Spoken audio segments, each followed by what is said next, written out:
Three, two, one. What is up, everybody? You are listening, you are watching to the Book of Gaberock. I am your host, Gabriel Avila. Ooh, coming off some leave. It's been a minute. Just got finished hosting a CrossFit 101 seminar here in the garage. What it is a trying to do like an introductory thing, taking out the elements off of the CrossFit Level 1 seminar and talking about the methodology and the foundational elements of what the CrossFit program is about, and then hosting it in the garage in a low threat environment and talking to our athletes as far as what are the principles of what CrossFit's about and why we do what we do in an environment where they can ask questions, and as they enter that way, they're not pressured as to when they're in the gym and they have maybe questions. I can do it where they're not necessarily getting ready to lift barbells or get ready to do the whole workout. We could just have a genuine conversation as far as like why we do what we do. And so if you're interested, I've done this before at CrossFit Hampton Roads. This is going to be the first time I'm doing here at CrossFit Inclusion. If you go to the bookofgaberock.com, I've also put the link in the description. You can see the slide deck that I've actually developed. And so it's pretty cool. I actually very much enjoyed doing it. This is the first time I've done it. I haven't done it in a while. So this was like the beta test to see, make sure I can do it well. I think the feedback was good. And so I'm going to try and host it again for the box at large. Shout out to Steve for letting me do this for his community. And then so for my remaining time here at Inclusion, try and pay it forward I've been doing CrossFit since 2010 and then coaching since 2014. So just making sure I'm trying to do right by the community and offering up what I can. Not necessarily getting everybody into the cult, but if people are interested and want to understand why and have a better understanding of what we do, I feel like I have a opportunity to try and educate the people. And so, by all means, if I can help that with my unique brand of delivery and presentation, I always do what I can do. So it's fun, and I very much enjoy doing that. And since I just was in the garage and I was in talking mode, I'm like, let me go into the lab and get the camera ready and immediately get into the freestyle updates, because this update I didn't have time to do it last week, but I wanted to make sure I came back to the mic and just gave everybody an update from the last episode. So back on my bullshit, very, very awesome episode. Glad that I published it. And then I actually made some edits to it based on some feedback. And I'm not mad about it. Definitely, I think the purpose of why I wanted to publish it and then the intent of why I wanted to publish it needed to be sharpened. And I'm okay with that feedback. The intent was making sure that I was, before I get to that point, I went on leave, right? So the most important parts of life updates. I went to go visit my grandfather back in Hawaii. So very, very awesome to go see him. Actually got to go meet I'm not going to call it a surprise attack. It was a surprise. I met some new family members, some extended family members I've never met before. So shout out to the Hanchards and my Auntie Ophelia. And so it's my papa's, one of his younger sisters that I'd never met before in my life. And so it was pretty cool to meet some family members who had never been to Hawaii before. And so I got to play tour guide a little bit. I still did what I wanted to do. I hit up all the things I wanted to do with my cousin Julia and her family, and then got to show the new family members around town of the Hawaii that I know. And I took them around to Waimea Valley waterfall, North Shore side, and then I went downtown Waikiki a little bit, and then we went to go visit my dad in Punch Bowl. Obviously, I got to visit my dad, and then just kind of and then we just talked story a lot. Excuse me. They wanted to go out and have some dinner at some schmancy restaurants. I was like, why? I understand why they wanted to do that. They were very, very gracious and grateful for Papa hosting everybody.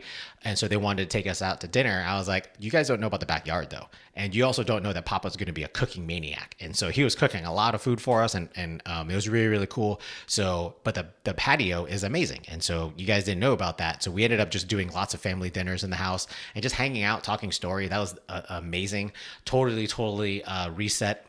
As soon as I went into the waters of Hawaii, just kind of just relaxed everything for me and just made me think about like the perspective of life and what's going on, and helped me reset and just kind of what I needed for everything going on. And I was like, this is awesome. There's a whole reason why I wanted to take leave.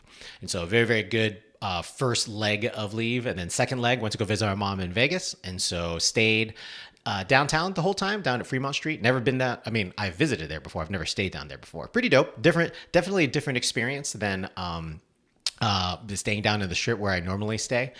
We were there for my daughter's 21st birthday shenanigans this summer. But it's dope. It's definitely different. My mom and I walked around. She has a ridiculous amount of information about slot machines, and so that's kind of cool. And then, or whatever. And then I went to the Mob Museum. Hella dope. They got a really, really cool speakeasy downstairs, and so and then like it's just a different vibe. Downtown at night is totally different. I think I saw like maybe like 7 married couples like walking around in like their wedding dress and tuxedo thing or whatever, taking photos and stuff like that. And then you got like live bands, live music. It's a vibe. And so I'm not mad about it. Was only there for a couple nights.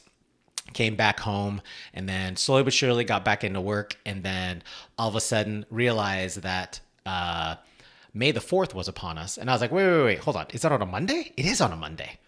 Well, I'm not going to be in Florida again.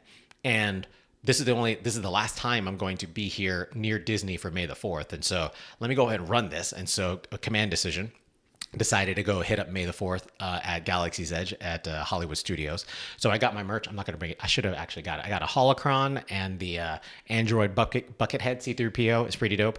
And so like I've got some merch. I almost, not kidding, I almost no look bought some Darth Maul lightsabers. I didn't know what it was. I was standing in line and I saw everybody walking around it was like a brown box.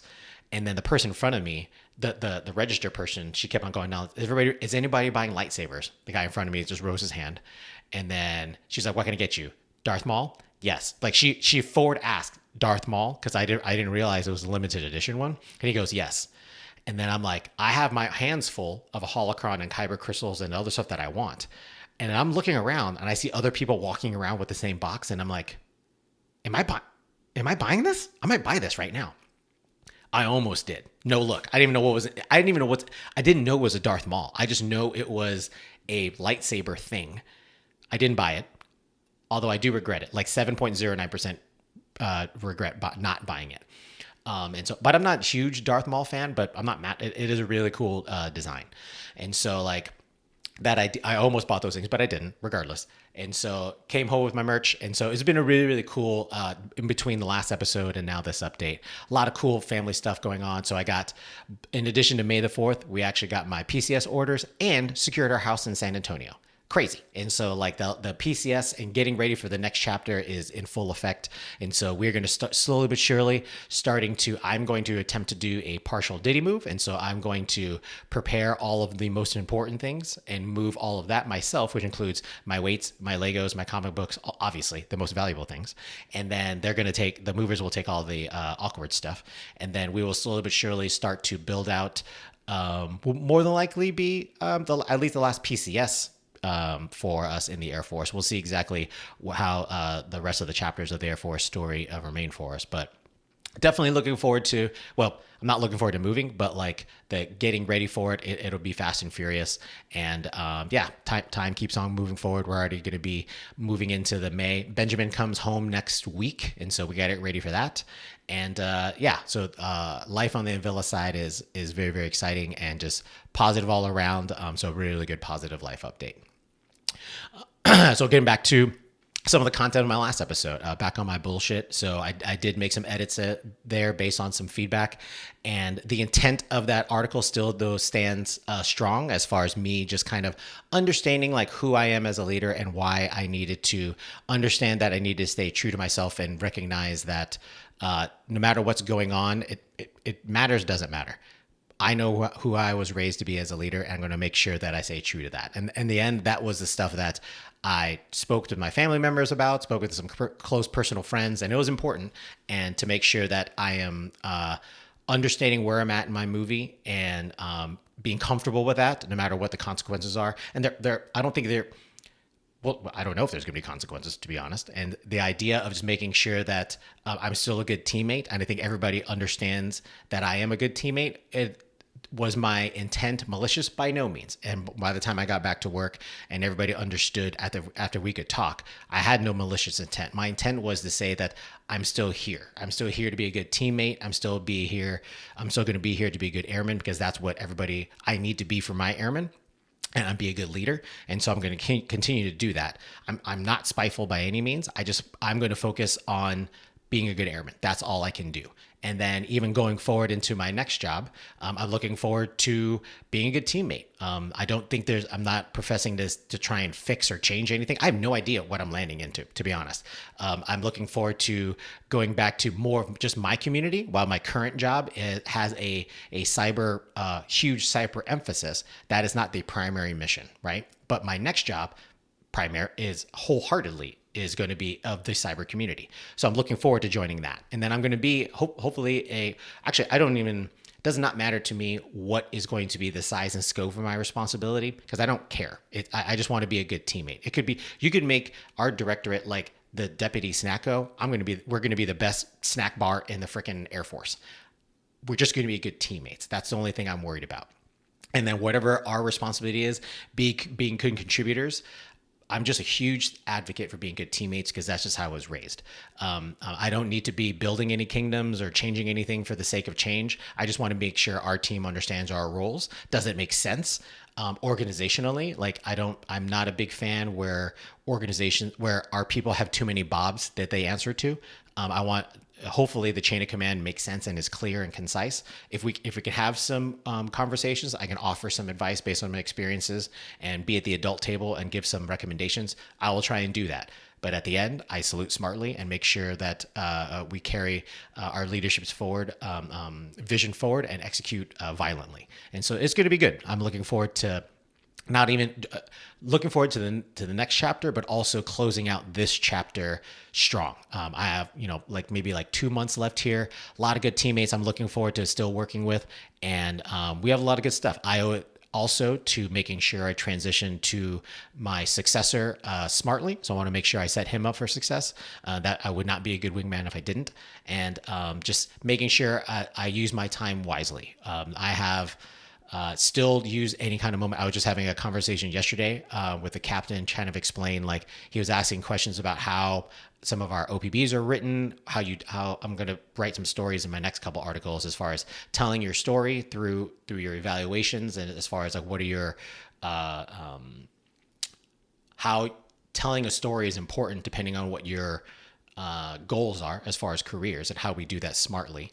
And then just some other things as far as as things come about, I'm like, oh no, these are good things. I still have a role as a coach, as a senior leader. I want to make sure that I'm passing it forward, because no matter where those opportunities come up with, I'm going to try and take advantage of it and do my part to be a good leader. And that's the kind of stuff that I needed that time off. I needed to be away from the building.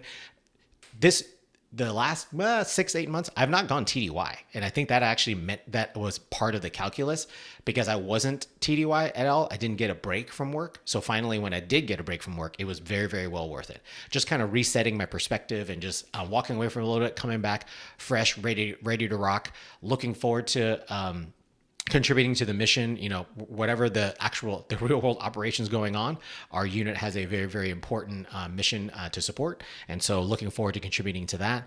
And then, but also understanding hey, we got some new stuff coming up, and I want to make sure that, our daughter just graduated from college. Ben's going to come back. I got to set him up for ROTC so he gets ready for it. Doesn't embarrass us in ROTC when he comes up for his sophomore year. He apparently also got a job. He's going to be working at my mother-in-law's theater, doing hopefully all the physical work they need. He better be earning his paycheck. That's all I'm going to say. And then, getting him set up for his apartment in August with Katie. And then there's just a lot of cool life stuff happening over this summer. So I'm excited for that. And a lot of positive stuff. And a lot of it was just because I needed a break, got my break, spent it with all my family that I want. Not all my family. I wish I could have seen my brother and my kids.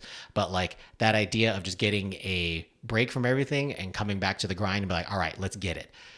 Can't stop, won't stop is not just like I said in that article, it's not just a saying. I actually embody this. I love everything that I've been had the opportunity to be a part of, and I'll keep on contributing to be a positive wingman wherever I can. So it's been really, really fun. And I'm going to continue to contribute content here for the Book of Gaberock. More than likely, there's going to be a pause when I PCS, and I'll do a season 2 once we get settled in San Antonio. So for those who are continuing to listen, I hope you do. maybe you can cycle back, see the previous seasons. You can cycle back to all the way back to Constant Elevation if you'd like. A lot of cool stuff in there. It just might be sound kind of dated, but hopefully some of the content still resonates for you as far as evergreen leadership content or whatever shenanigans I was talking about. I don't actually go back and listen to any content. It's one take, Jake, publish it, keep on moving forward and find new things to talk about. But yeah, I really appreciate everybody who's been along for the ride and allowed me to be part of their leadership journey. So looking forward to keep on talking with you. Again, if you need anything, go ahead and put some comments in the episode below if you're on YouTube or wherever you listen to podcasts, and hit up thebookofgaberock.com if you need any more things from me. And looking forward to talking with y'all next week. Peace. Cast out, full stop.